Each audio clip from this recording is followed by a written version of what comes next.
टूक की शुरुआत करते हैं। बिहार विधानसभा चुनाव के बाद यूपी में 2027 की तैयारी तेज हो गई है। समाजवादी पार्टी अध्यक्ष अखिलेश यादव ने वाराणसी में दाल मंडी चौड़ीकरण को राजनीति से जोड़ते हुए बीजेपी पर दुकानदारों और व्यापारियों को परेशान करने के आरोप लगाए।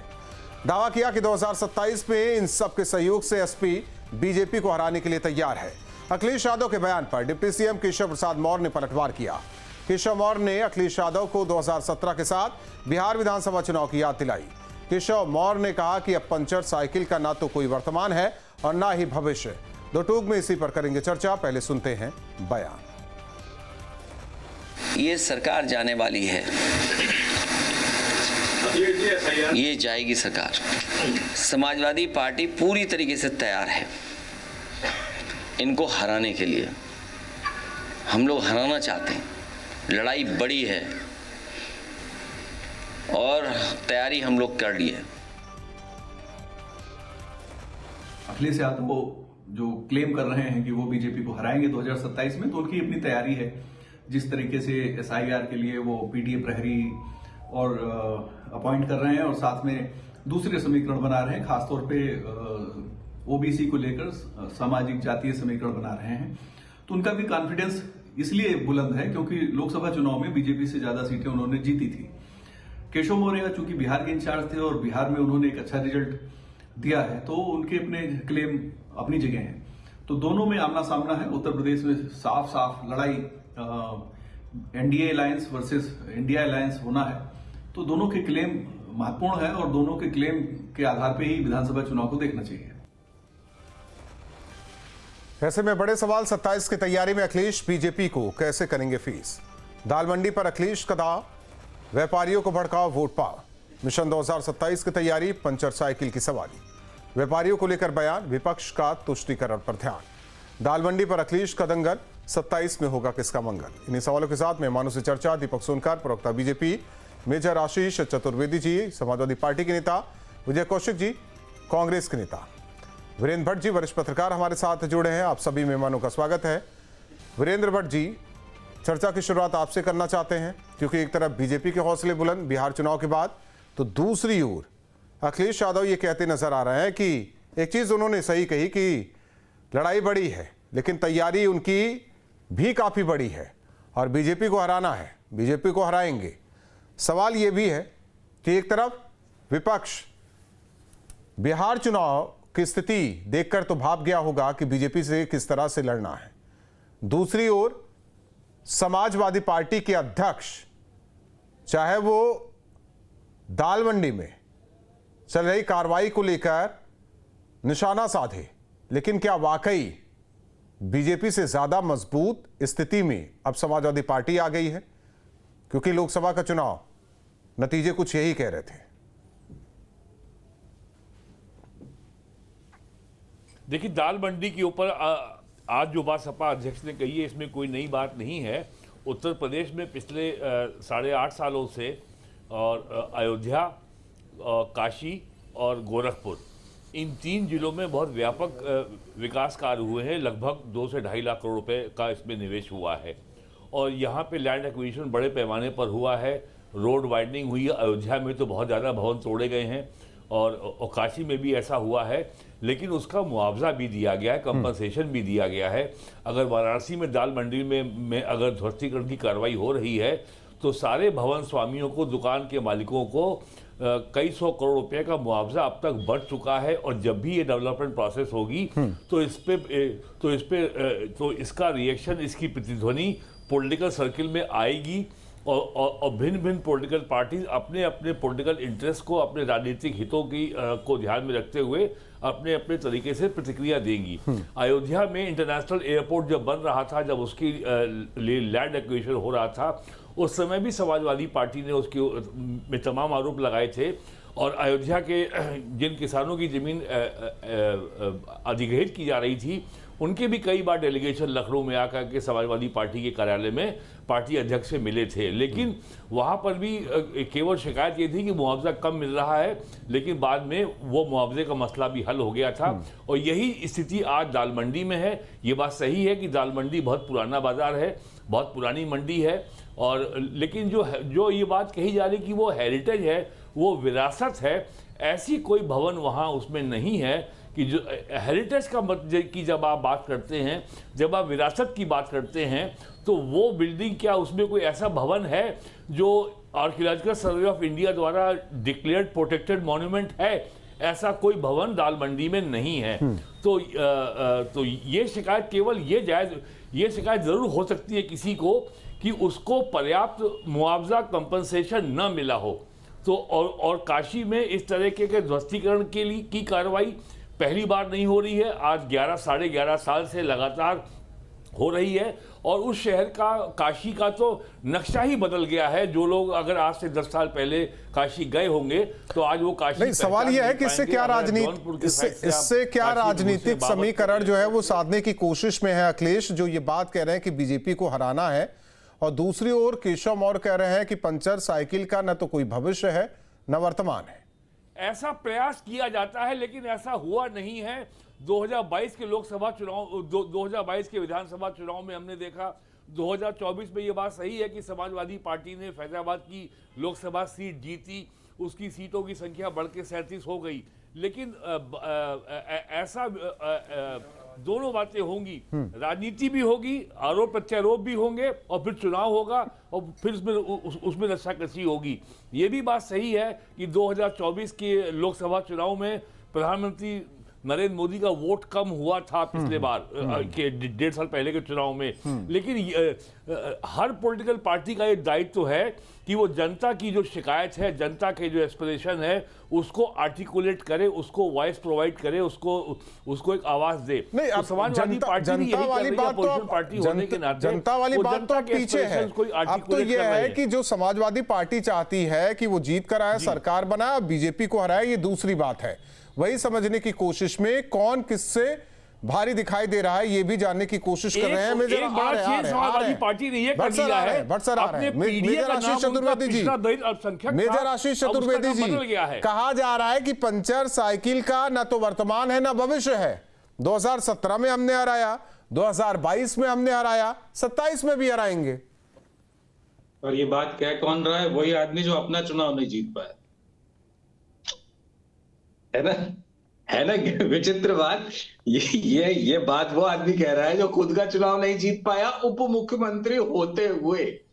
तो ये कितने बड़े राजनीतिक दिग्गज हैं, इससे पता चलता है कि जो आदमी उप मुख्यमंत्री होते हुए डबल इंजन की सरकार, इलेक्शन कमीशन, ईडी, मीडिया, सबके सपोर्ट के बावजूद अपना चुनाव नहीं जीत पाया, ये वो बात कह रहा है। तो अब उसकी बात को कितना सीरियसली लेना चाहिए ये हर एक व्यक्ति समझ सकता है। अब आती है बात जो आज की चर्चा का विषय है कि क्या समय हमेशा एक सा रहता है? नहीं साहब, समय तो हमेशा बदलता है। एक टाइम था जब भारतीय जनता पार्टी की स्थिति मजबूत थी, बिल्कुल मजबूत थी, लेकिन समय बदलता है और समय बदला। और आप याद करिए 2024 का जो चुनाव हुआ उसमें समाजवादी पार्टी बीजेपी से बहुत आगे जाती है। अभी हाल में जो आपने विधानसभा बिहार का चुनाव देखा उसमें लगभग वही रिजल्ट आया, जो लोकसभा में जितना वोट परसेंटेज और वोट रहा उसी के अनुपात में सीटें आपने देखा कि बिहार में भारतीय जनता पार्टी की और आरजेडी और बाकी गठबंधन की आई, उसी लगभग उसी अनुपात में। यदि आप उसी को लेकर के चलें तो उत्तर प्रदेश के अंदर समाजवादी पार्टी जो है निश्चित रूप से बहुमत के पार निकल जाएगी, अगर आप उसी वोटिंग पैटर्न को आगे लेकर के चलें जो अब वर्तमान में जो स्थितियां बन रही हैं। जो बीता हुआ कल है उसमें नहीं जिया जा सकता। ये गलती कांग्रेस ने बहुत की थी तो उसको भी नुकसान उठाना पड़ा था। वही गलती भाजपा कर रही है कि हम पहले तब जीते थे, लेकिन एक समय आता है जब आप हारना भी शुरू कर देते हैं, और वो यहाँ है। क्योंकि यहाँ चीजें फर्क है, वहां आरजेडी थी, यहाँ समाजवादी पार्टी है जो आपको हराई हुई है यहाँ पे। और समाजवादी पार्टी की स्थिति बहुत मजबूत है। आपकी स्थिति इसलिए खराब है क्योंकि आपका जो केंद्रीय नेतृत्व है और जो प्रदेश का नेतृत्व है, सबको पता है उनका आपस में मेल नहीं खाता है, ये भी पता है। बहुत सी चीजें हैं जिनसे लोग यहाँ त्रस्त हैं आपसे। मुआवजे की जो बातें हैं, इसीलिए देखिए फैजाबाद की सीट समाजवादी पार्टी जीती थी क्योंकि आपने अधिग्रहण किया लेकिन मुआवजा नहीं। ऐसे बहुत से विषय हैं, जैसे स्कूल बंद हुए, शराब की दुकानें बहुत बड़ी, अपराध बहुत ज्यादा बढ़ता जा रहा है। ये वो विषय है जिनसे कहीं ना कहीं लोग प्रभावित होते हैं। उन्होंने काफी लंबा समय भारतीय जनता पार्टी को दिया है, पर मुझे नहीं लगता कि आने वाले समय में, क्योंकि आप एक समय तक देखते हैं कि हाँ क्या सरकार कर रही है, लेकिन फिर लगता है कि केवल बातें हो रही हैं, इसके बाद जो एक आम नागरिक है उसको कुछ मिल नहीं रहा है। चाहे एयरपोर्ट्स की बात हो रही थी, 7 एयरपोर्टों का जो है मोदी जी ने उद्घाटन किया, 6 बंद हो गए हैं। तो भारतीय जनता पार्टी जो कर रही है, लोगों को दिख रहा है कि आपने 7 का उद्घाटन किया, 6 तो एयरपोर्ट बंद ही हो गए आपके उसमें, तो फिर चला क्या? तो वो हवाई बातें बगैर मुद्दे भी तो अलग है, पूर्वांचल के अलग, रुहेलखंड के अलग, अवध के अलग, बुंदेलखंड के अलग, ब्रज के अलग, पश्चिमी यूपी के अलग, सबके अलग अलग मुद्दे हैं। उसी हिसाब से कैंडिडेट तय होता है, उसी हिसाब से जातीय आंकड़ा भी बैठाया जाता है, वोटर्स को लुभाया जाता है, उसी हिसाब से योजनाओं को लेकर अपने संकल्प पत्र या कहे जो भी पत्र है उसमें दिया जाता है, सारी चीजें होती है। विजय कौशिक जी, अब बीजेपी तो कह रही है कि साइकिल पंचर है, तो हमें लग रहा है कि जो हाथ है वो पंचर भी बनाएगी, हवा भी भरेगी और लेके दौड़ेगी भी 27 में, है क्या? देखिए, आप बिल्कुल सही कह रहे हैं, लेकिन मैं हैरान हूं जिस तरह से समाजवादी पार्टी के प्रवक्ता ने चुनाव आयोग को क्लीन चिट दे दी, वोट चोरी के मुद्दे पर क्लीन चिट दे दी। इनके मुताबिक बिल्कुल सब कुछ सही चल रहा है। एसआईआर को लेकर सवाल पूछा गया था अखिलेश यादव से, तो उन्होंने कहा कि उनको प्रक्रिया से कोई दिक्कत नहीं है। मैं अखिलेश यादव की बात अभी नहीं कर रहा हूं। अभी जो इनके प्रवक्ता कह रहे थे, बिहार चुनाव का भी वर्णन कर रहे थे और जगह के चुनाव की भी बात कर रहे थे, तो इसका मतलब समाजवादी पार्टी चुनाव आयोग की गतिविधियों से, कार्यप्रणाली से संतुष्ट है। और अखिलेश यादव अगर एसआईआर की प्रक्रिया को उचित मान रहे हैं या केवल त्योहारों की आड़ लेकर ये कह रहे हैं कि भाई समय सही नहीं है या जो भी कुछ है, तो हमारा ये मानना है कि समाजवादी पार्टी बहुत बड़े भुलावे में है, जिसका परिणाम समाजवादी पार्टी को भोगना पड़ेगा।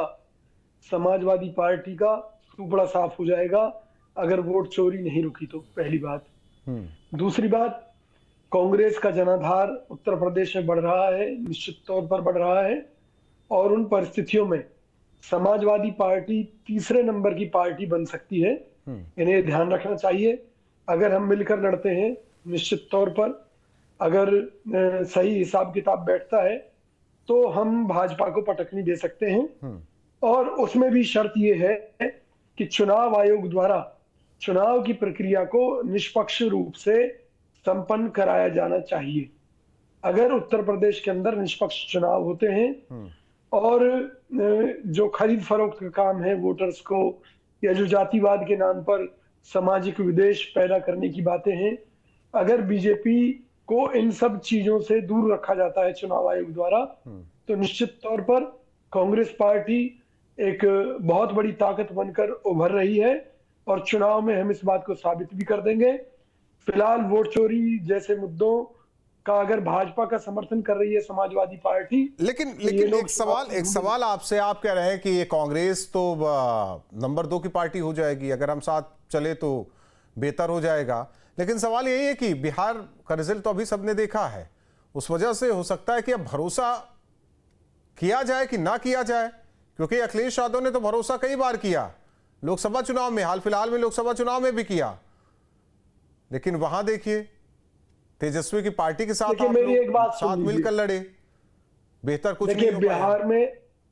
बिहार में राहुल गांधी जी ने पहले ही स्पष्ट कर दिया था कि वोट चोरी होने जा रही है, कार्यकर्ता उसे रोकने की कोशिश करें, लेकिन हम वोट चोरी को रोकने में कामयाब नहीं रहे। जिस तरह से चुनाव आयोग ने वहां पर अपनी मनमानी की, उसका विरोध हम आज भी लगातार कर रहे हैं। हरियाणा के सभी जिलों में क्षेत्र के आधार पर, जिले के आधार पर हमारा प्रदर्शन जारी है। बिहार में भी हम प्रदर्शन कर रहे हैं, बिहार में भी विरोध कर रहे हैं, और चुनाव आयोग की कार्यप्रणाली को लेकर हमारा नहीं, चुनाव आयोग की कार्यप्रणाली को लेकर इसी में चर्चा हो गई, बहुत सारी चीजें क्लियर हो गई, जिस तरीके से मेजर साहब ने बताया कि देखिए उप मुख्यमंत्री जो अपनी सीट नहीं बचा पाए, अगर सवाल है तो हो सकता है कि वो सीट बचा ले जाते। अगर वाकई दबाव में चुनाव आयोग काम कर रहा है तो हमें नहीं लगता कि अमेठी सीट आप लोगों के पास वापस आ जाती। अगर चुनाव आयोग दबाव में काम कर रहा है, जो बातें जो वीरेंद्र भट्ट जी ने बातें की कि वोट एक बात तो सुनिए कि वोट कम हुए, मोदी के पक्ष में वोट कम हुए, तो वो भी स्थिति ना बनती। तो कुछ चीजें समझ में नहीं आती हैं, हम लोग उसमें पुष्पेश में देखिए, पड़ जाते हैं कुछ कि चीजें कहना क्या इसलिए चाह रहे हैं, समझ में नहीं डिलीवर क्या आती जब करना चाह रहे हैं और रिजल्ट क्या आ रहा है। मेरी बात सुनिए, जब गेंद सत्ता पक्ष के पाले में हो और सत्ता पक्ष के पास धन बल के अलावा हर तरह की ताकत हो, जिसमें इजराइल का सहयोग भी सम्मिलित हो टेक्नोलॉजी को लेकर, उन परिस्थितियों में सरकार की चोरी पकड़ेगा कौन? जिस दिन ये लोग सत्ता से हटेंगे उस दिन आप देखिएगा इनका भांडा फोड़ किस तरह से चलिए, होता अच्छी है। बात है। पहले उसी के लिए जो आप लोग इतनी मेहनत कर रहे हैं ना, उसका रिजल्ट आ जाए तो उस दिन बैठ के बात करेंगे कि अब आप लोग क्या करने वाले हैं। दीपक सोनकर, बहुत बड़ी चुनौती मिलने जा रही 27 में और कमर कस के रहिएगा। और दूसरी ओर अभी पता नहीं बातचीत होगी कांग्रेस और समाजवादी पार्टी में, सब कुछ बेहतर रहा तो चुनौती इतनी बड़ी होगी जिसे झेल पाना मुश्किल होगा। देखिए, भारतीय जनता पार्टी तो अपनी हर चुनौती को कैसे जीत के रूप में बदल सके उस चुनौती के लिए तैयार रहती है और उसकी तैयारी के साथ चुनाव मैदान हो, जनता के समस्याओं के समाधान हो, उसको लेकर के तैयारी लगातार करती है। और ये जो मुंगेरी लाल के हसीन सपने लोग देख रहे हैं, जो कह रहे थे 17 में भी हराएंगे, जो कह रहे थे हम 19 में भी हराएंगे, जो कह रहे थे हम 22 में भी हराएंगे, जो कह रहे थे हम 24 में भी हराएंगे, वो जनता उनको लगातार उनका जवाब दे रही है कि जो कार्यकाल आप लोगों ने उत्तर प्रदेश की जनता को, देश की जनता को देने में काम किया, अपने शासनकाल में जो जनता को मूलभूत सुविधाओं से जुड़ने चाहिए था, उस सुविधाओं से आपने उसको वंचित रखा, उस गरीबी की गर्त में उसको डालने का काम किया। आज वही जनता ये तय कर गई है कि देश का भला, उत्तर प्रदेश का भला अगर कोई कर सकता है तो देश के प्रधानमंत्री आदरणीय नरेंद्र मोदी जी कर सकते हैं, उत्तर प्रदेश के मुख्यमंत्री यही मेरा एक सवाल है, यही एक मेरा सवाल है। आप 27 की तैयारी कीजिए, आप तो ठीक है बड़ी बातें कर रहे हैं, लेकिन 24 का रिजल्ट तो उत्तर प्रदेश के परिप्रेक्ष्य में ये तो बता नहीं रहा है जो आप कह रहे हैं। और यही बात है जो अखिलेश यादव सीना तान के कह रहे हैं कि हराएंगे। देखिए, मैंने कहा ना, सपने देखना अच्छी बात है, सपने को पूरा होना कितना परिणाम। आप 24 की बात बता रहे हैं, निश्चित रूप से ये काट की हांडी बार बार नहीं चढ़ सकती। ये जनता को गुमराह करके संविधान के नाम पर, आरक्षण के नाम पर उस वर्ग को गुमराह किया गया, वो वर्ग दोबारा गुमराह नहीं हुआ। आपने दिल्ली का परिणाम देख लिया, आपने हरियाणा का परिणाम देख लिया, आपने बिहार का परिणाम देख लिया, और अभी हमारे भाई चर्चा कर रहे थे। और देखिए, वही वाली बात है ना कि सब लोग साथ में मिल करके भी आज उस पर सवाल उठा रहे हैं। एक तरफ आप बात कर रहे हैं कि हम जो है वोट चोरी की बात कर रहे हैं, और एक तरफ ये भी कह रहे हैं कि हम जो है बिहार में चुनाव बहुत अच्छा हुआ। परिणाम तो देखिए, परिणाम सबसे बड़ा रिजल्ट होता है जिस हक में परिणाम आएगा, और परिणाम दिव्य है। जनता की, बिहार की जनता ने जिस प्रकार से देश के प्रधानमंत्री आदरणीय नरेंद्र मोदी जी पर, बिहार के मुख्यमंत्री नीतीश जी पर आशीर्वाद बरसाया, उसका परिणाम सामने दिख रहा है। और एक बात और चर्चा में आई थी निकल करके कि ये बात कही जा रही है, अभी हमारे कांग्रेस के प्रवक्ता भाई ने कहा था कि समाजवादी पार्टी उत्तर प्रदेश में तीसरे नंबर की पार्टी है और कांग्रेस जो है वो दूसरे नंबर की पार्टी है। तो आज ये तो तय हो गया कि Bharatiya Janata party number 1 party है। ये मैंने नहीं कहा, ये आपकी चर्चाओं के सामने आया। Bharatiya Janata party number 1 party है और वो प्रदेश के अंदर, देश के अंदर। अरे मेरी सवाल तो पूरा हो जाने, जो सत्ता में होता है उसको नंबर 1 मैं आपके बीच में नहीं बोला था, मैं आपके बीच में नहीं बोला था। अरे फिर फालतू की बात क्यों कर रहे हैं? हमारी बात को कोट करके आपने खुद नंबर 1 पार्टी जो सत्ता में होता है उसको नंबर 1 माना जाता है। नहीं नहीं, ठीक है विजय कौशिक जी, आपने तय कर दिया ना, विजय कौशिक जी बोल रहे हैं तो बोलने दीजिए ना।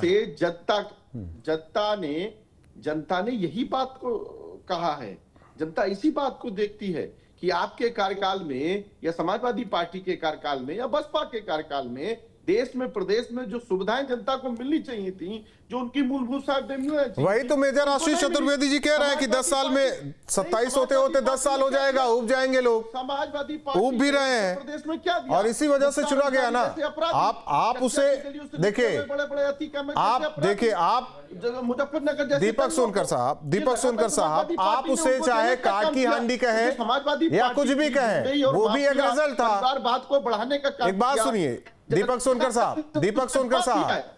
सोनकर साहब, आपने कहा कि वो काट की हांडी बार बार नहीं चढ़ती, वो भी रिजल्ट था।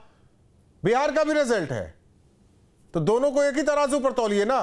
जनादेश जनादेश है, चाहे आप बरगलाकर बिहार जीत गए, वो बरगलाकर लोकसभा चुनाव में बेहतर सीट लाए, रिजल्ट तो रिजल्ट है।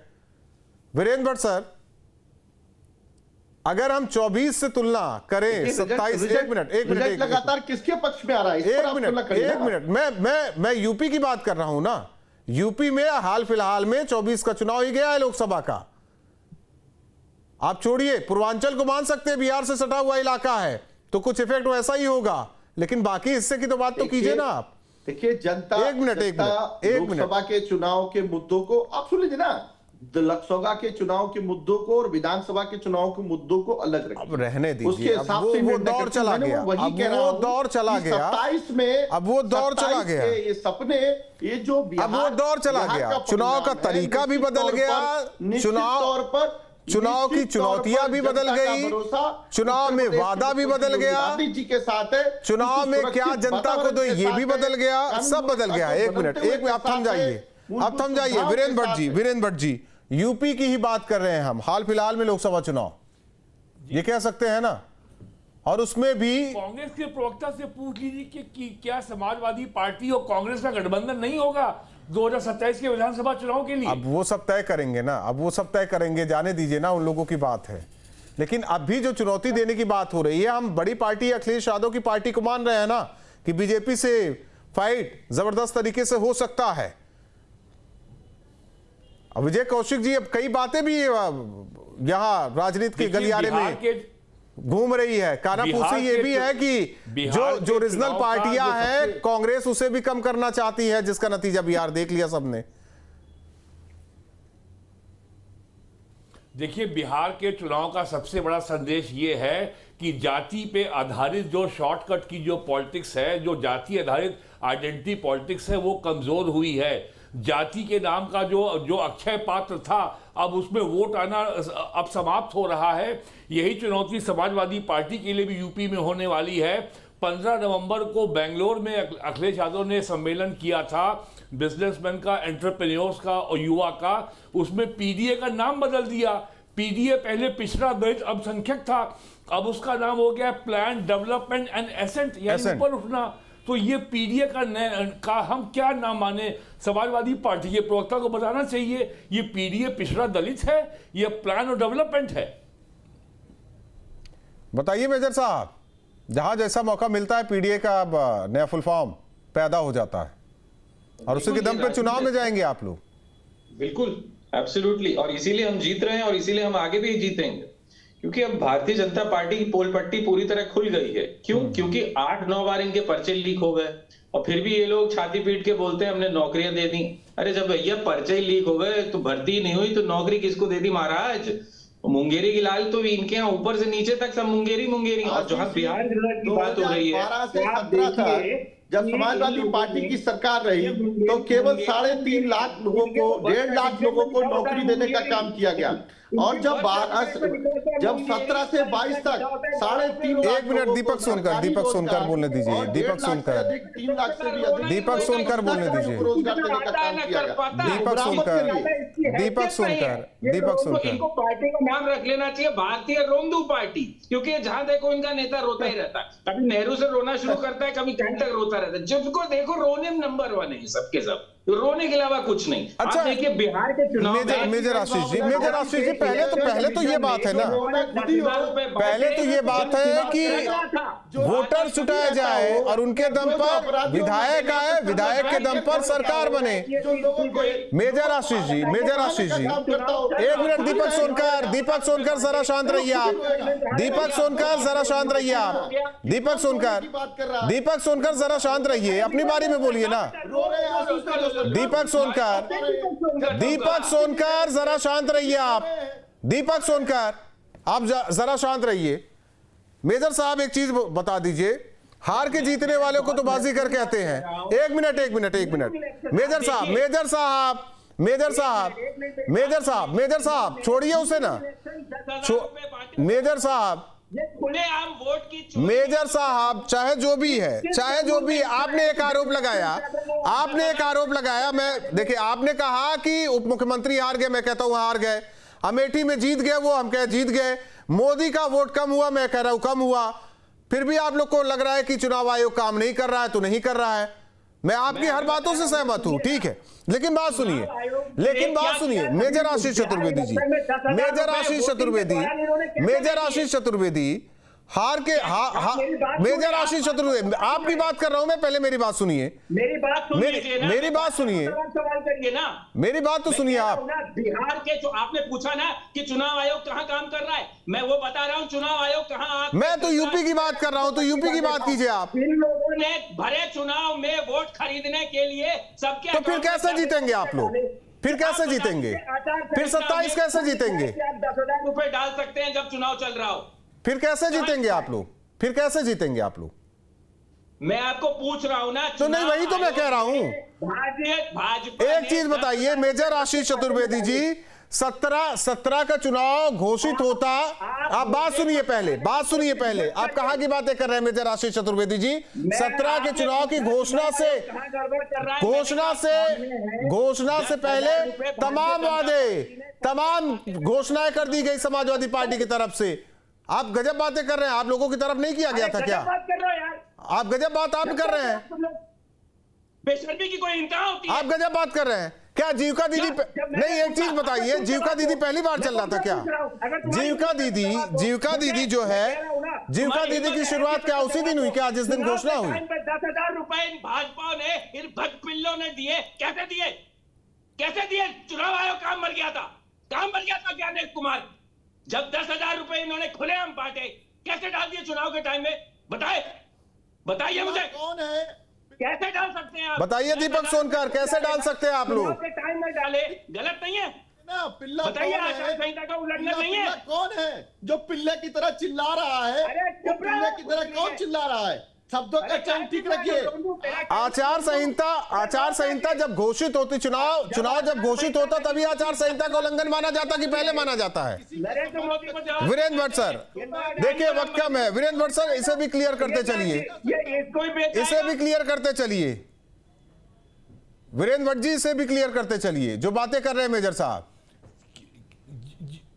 क्या देखिए, ऐसा है, चुनाव स्पेशल इंटेंसिव रिवीजन के बारे में अधिसूचना जून में जारी हुई थी, जुलाई में सुप्रीम कोर्ट में रिट फाइल हुई थी, और 4 महीनों में एसआईआर की बात नहीं हो रही है, उनका कहा गया है कि वोट खरीदा गया बिहार चुनाव में वोट खरीदा गया। इन्हें डर है कि बीजेपी यूपी में भी चुनाव वोट खरीद लेगी और समाजवादी पार्टी हार जाएगी।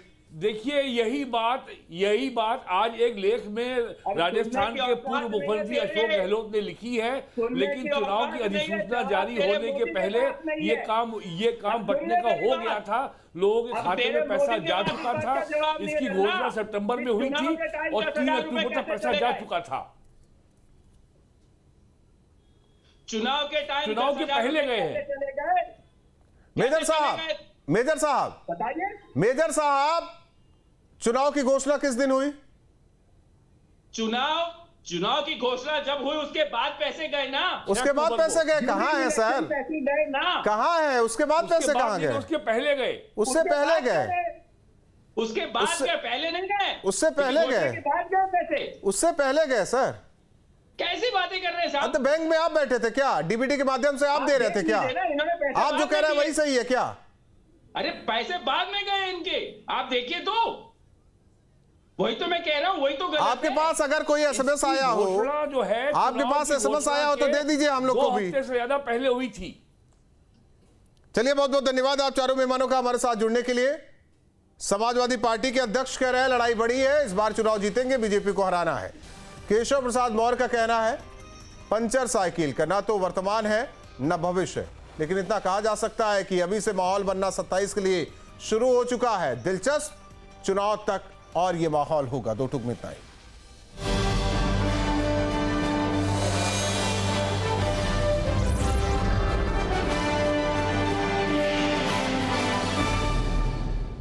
जहां भक्ति है हर शब्द में, कथाओं में छुपे हैं दिव्य रहस्य और ज्योतिष देता है जीवन को दिशा। धर्म से जुड़ी हर बातों को जानने के लिए हमारे चैनल स्तुति को सब्सक्राइब करें।